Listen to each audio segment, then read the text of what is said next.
Praise lord. ప్రేమైన దేవుని బిడ్డలారా, కీర్తనల గ్రంథము 50 అధ్యాయం 23వ వచనము. స్తుతియాగం అర్పించువాడు నన్ను మహిమపరుచున్నాడు. నేను వానికి దేవుని రక్షణ కనపరుచున్నట్లు వాడు మార్గము సిద్ధపరచుకొనెను. నీవు నేను ఈ లోకంలో సజీవులుగా ఉన్నామంటే దేవుని ఉచితమైన కృప.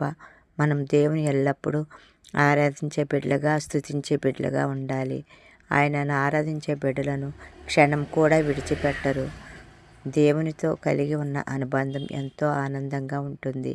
ఎన్ని శోధనలు వచ్చినా దేవుని మీద భారం వేసి ఆయనను ఆరాధిస్తూ స్తుతిస్తూ ఉన్నప్పుడు, గొర్రెలను కాచుకుంటూ సితారతో దేవుని స్తుతిస్తూ ఉన్న దావీదు గారిని రాజుగా చేసిన దేవుడు నిన్ను గొప్పగా దీవిస్తారు, తప్పకుండా ఆశీర్వదిస్తారు.